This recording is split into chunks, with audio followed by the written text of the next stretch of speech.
This could be you. Or this could be you. I'm going to show you exactly what to do to get ready for the jam session. All it takes is a little practice in the right direction to earn a little R-E-S-P-E-C-T,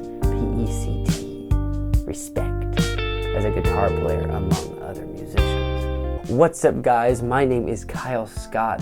This will actually be the first of a 3-part video series I'm doing that will make it possible for you to jam with others confidently, even if you're not yet an expert at guitar. So here are the 3 things you're going to know at the end of this series. Number 1, how to strum the chords no matter what the key. Number 2, how to pick through the shapes no matter what the key. And number 3, basic soloing no matter what the key.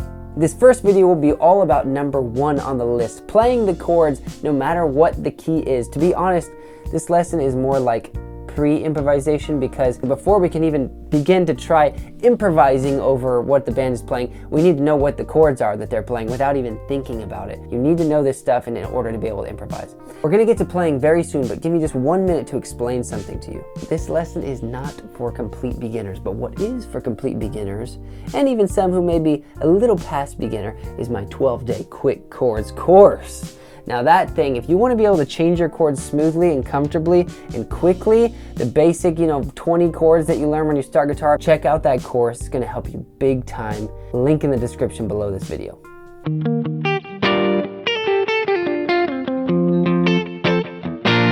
Let's play a little bit. Grab your guitar if you don't have it already. Ideally, you already know the F bar chord, but for those who don't, here's the easy way to find it. Make an E chord, and then rearrange your fingers to make it like this. Okay, from there, slide up 1 fret, all your fingers, and put a capo on, aka your index finger on the 1st fret there. You notice mine's a little curved, that's normal. Okay, you're gonna use your thumb back here, right there, to brace. Okay, if your thumb's up here, it's gonna be very hard to get enough torque on it. You need to have your thumb back behind to squeeze, just like a capo, right? When you put a capo on, it's kind of like that. The back pressure comes from the back, right? Same thing here, but the reverse, as if you're putting a capo from down here. The root of this F chord is this note right here, the E string 1st fret. Okay, on an E chord, the root was the open E string. On an F chord, this E becomes an F, okay, because we press there. F is a half step above E, so E then F. Like alphabet, A, B, C, D, E, F. So now we see that after E, in the music world comes F, right? I know this is very basic for some of you, but if you know all this, you can skip ahead a tiny bit, or you can just pay attention because it's still probably a good reminder. After E, when we go up a fret, comes F, right? This is just acting like that, but pushed up a fret. So now we're up at F. The alphabet goes A, B, C, D, E, F. So you might think that if we go up 1 more fret, we'll hit G, right? A, B, C, D, E, F, G, but no. In the music world, after F comes F sharp. Then G, then G sharp, then H. No, I'm just kidding. In music, G sharp is the last line of defense. After G, we get back to A. A, B, C, D, E, F, G, A, B, C, D, E, F, G, and everything starts back over. So after G sharp comes A sharp, B, no B sharp, C, C sharp, D, D sharp, E, and then it all repeats because we're on E now. So then you'd have F, F sharp, G. So notice there's no E sharp, it just goes E, F, and there's no B sharp, it just goes B, then C. You should see that on the screen there. Also important to note is that each of those sharps, F, F sharp, can be considered a flat. Okay, so F sharp is also G flat. When you're thinking up from F, you think F sharp. When you're thinking down from G, you think G flat. So every sharp note is also called a flat, and every flat note is also called a sharp. Flat just means to lower. Sharp just means to raise. So from F, if you raise, you call it F sharp. From G, if you lower, you call it G flat. So technically, if you lower a G twice, here's G, G flat. We could call this G double flat because we're just lowered it twice, but we just call it F. And F flat is really E, but we just call it E. We don't really call it F flat in most cases. Now, why is all this information important for knowing how to play in any key? Well, You've just learned literally any standard major chord just by knowing the notes on this top string. Did you realize that?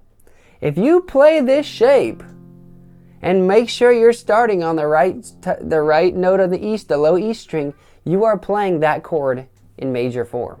So this note here is an F. This chord is an F chord. If someone says, play me a B flat, you don't have to say, oh, I don't know that chord, right? All you need to know is, okay, where's B flat on the E string? Boom, there. Make that shape with that note, and you have a B flat.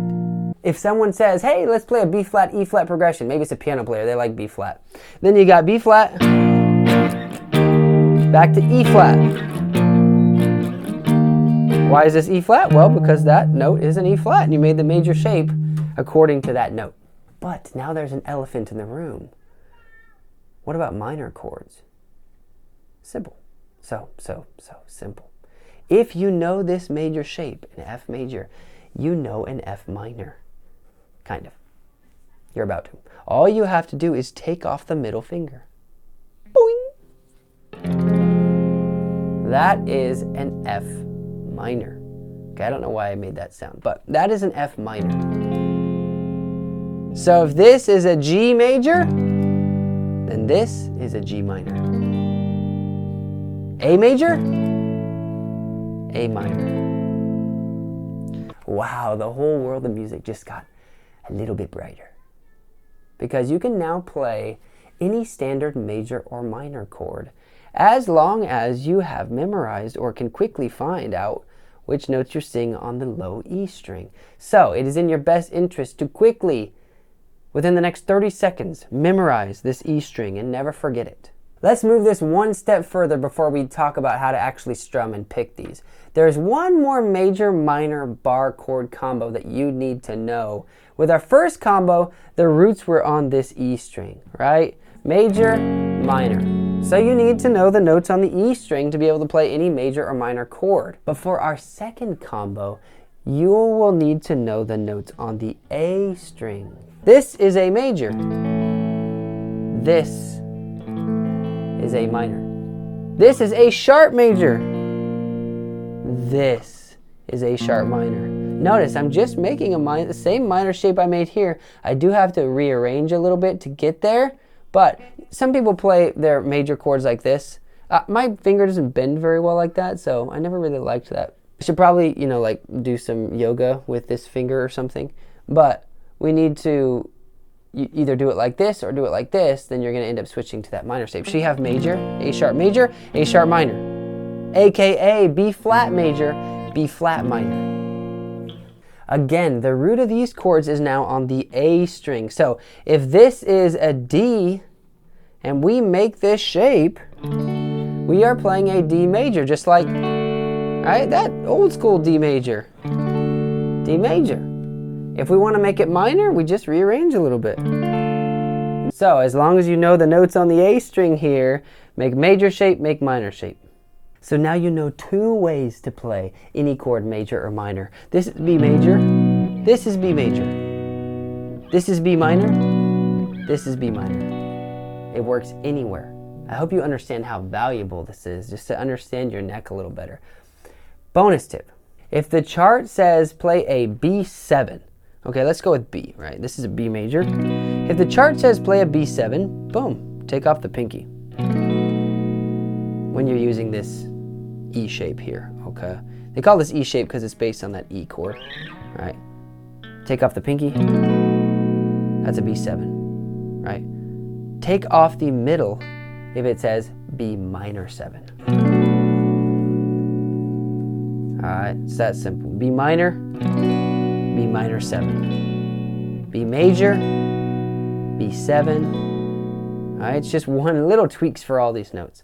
Now, if we take this to the A string shape, right, and we do this, B,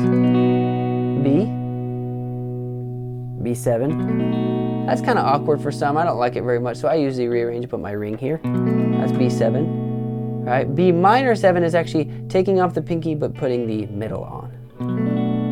Okay, this is B minor with the pinky on. Take the pinky off for B minor 7. Here's B, B7. All right, there is B major 7. That's something different. It's here, just in case you wanted to know. But for now, we'll just focus mostly on B, B7, B minor, B minor 7. Same up here. B, B7, B minor 7. So now you know how to play any chord, major or minor, 7th or minor 7th, no matter what key you're in. Not only that, but you know 2 ways to play any chord, no matter what key. Let's apply this a little bit and actually play. I have a backing track I made specifically for this video in the key of B flat. Okay, a quick walkthrough on this track. We're gonna do all these chords to start using the E string only. So we'll do a B flat major based on this note here. Then a G minor, which is here, okay, making the minor shape. Then way up here to the E flat, making it major, right? Down to here on the C, making it minor. Down to here on the F. Notice you could also do the F up here. And then finishing with the D minor. All our chords right now, we're gonna use the E string, just to keep you getting used to playing these chords. The second time through the progression, it does do a D major, just to keep things interesting. Okay, let's try it out. 1, 2, all 3, down strums here. 4.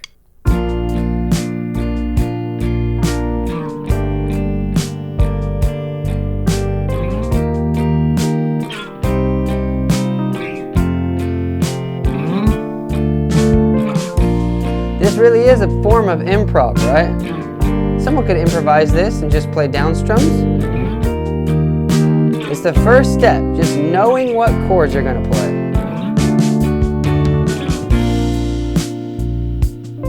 Pretty simple, right? Just making sure you know the chords on the chart is huge. Now we're gonna do the same thing, but we're gonna do it with the chords on the A string. So we're gonna do a B flat chord, which is here. Okay, then a G minor, which is here. E flat, C minor, and we're gonna do an F, and then a D minor. This one's a little trickier, so just do your best. Let's start on the B flat. 1, 2, 3, 4.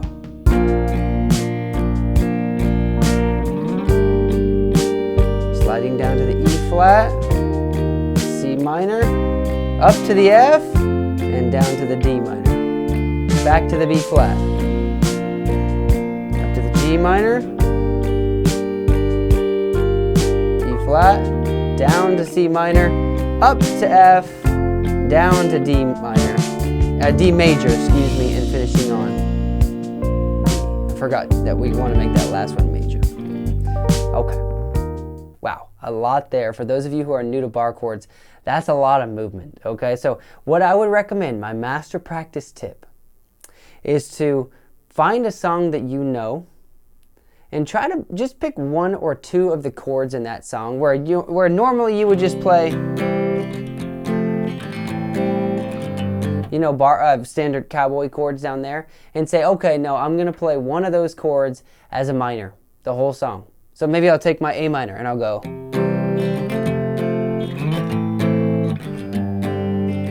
Right? All the other chords I get to do it the same old way. But for the A minor, I'm gonna make it a bar chord and I'm just gonna work it. I don't care if I sound terrible at first, but I'm just gonna do that until I feel comfortable going up and down the neck, hitting those bar chords with both versions, right? Because this is an A minor, yes, but so is this. So way up there. Right, you could also take a second chord and you could be C, F, A minor, G, or A minor, G.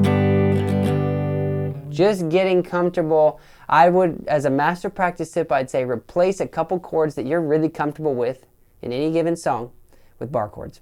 And just get used to playing those as bars. And you'll watch how fast that your brain will start to comprehend, okay, A minor's here, right? I don't think about it anymore. Eventually, boom, it's there, or it's here. And it's because I know this is an A and I make a minor shape, and this is an A, so I make a minor shape. All right, it's that simple. Now, if you see minor 7s and dominant 7s and things like that, you remember how to play those, take pinkies off and rearrange. You can back up the video if you forgot. But that is my big tip for you. Make sure that you're incorporating bar chords into your everyday playing just a little bit.